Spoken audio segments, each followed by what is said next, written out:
Om Shanti. Good morning मीठे बाबा। आज 15 जनवरी 2026 साकार मुरली बाबा कहते मीठे बच्चे तुम मुहरु केबे भी हे ईश्वर हे बाबा शब्द बाहरिबा उचित नुहे। यह तो भक्ति मार्गर अभ्यास। बाबा कहते मीठे बच्चे तुम मुखरु केबे भी हे ईश्वर हे बाबा शब्द बाहरिबा उचित नुहे। यह तो भक्ति मार्गर अभ्यास। आजिर प्रश्न तुमी मने धड़ा पोशाक काहेकि पिंधुछ? यह क्यों कथार प्रतीक? आजिर उत्तर बाबा कहते तुमे माने वर्तमान एही पुराना दुनियारू जी थाउ थाउ मरी जाइछ, सेथिपाई धड़ा पोशाक पसंद करुछ। एही धड़ा पोशाक मृत्यु को प्रमाण करुछि। जदि केही मरी जाए तेबे ता उपरे मध्य धड़ा कपड़ा पकाई थांती। तुमे पिला माने मध्य एबे मरजिबा होइछ, अर्थात जीवित थाई मध्य पुराना दुनिया पुराना जीवन मरी जाइछ। ओम शांति।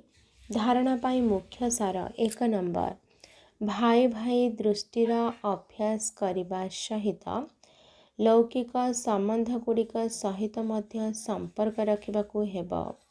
बहुत कायदार सहित चलवाकू हेब। विकारी दृष्टि आदौ रखा उचित नुहे। बिना समय संपूर्ण पवित्र हेबाकू पड़िबो। 2 नंबर बाबांक ठारू पूरा संपत्ति नेबा पाई भल भावरे पाठ पढ़िबाकू हेब। पतित पावन बाबांक सहित जोग लगाई पावन हेबाकू पड़िबो। आजिर वरदान निजर संपूर्णता आधार रे समय को पाखे आणुथिबा मास्टर रचयिता भव। विस्तार समय तुमर रचना अटे, तुमी माने मास्टर रचयिता अट। रचयिता केबे भी रचना आधार रे रही न थाए, बरं रचयिता रचना को अधीन करी रखी थाए। सेथिपाई एभली केबे भी भाव नहीं जे समय आपे आपे मते संपूर्ण करिदेब। तेणु तुमको ही संपूर्ण होई समय को आनिबाकू हेब। एमिति भी जदि कौनसी विघ्न आसुछि तेबे समय अनुसार जीव निश्चित, किंतु समय पूर्वरु निजर परिवर्तन शक्ति द्वारा ताको परिवर्तन करिदियो, तेबे तार प्राप्ति तुमको मिलिजिब।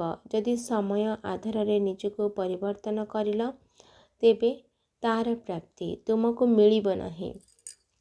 आजिर स्लोगान कर्म एवं योगर संतुलन रखुथिबा आत्मा माने ही प्रकृत कर्मयोगी अटंती। आजिर अव्यक्त इशारा एही अव्यक्त मासरे बंधन मुक्त होई जीवन मुक्त स्थितिर अनुभव कर। जेते दिन पर्यंत कर्मेंद्रिय गुड़िकर आधार रे रहिथिबो सेते दिन पर्यंत कर्म तो करबाकू ही पड़िबो, किंतु कर्म बंधन रे बांधी हो नाही। कर्म संबंध रे रुह।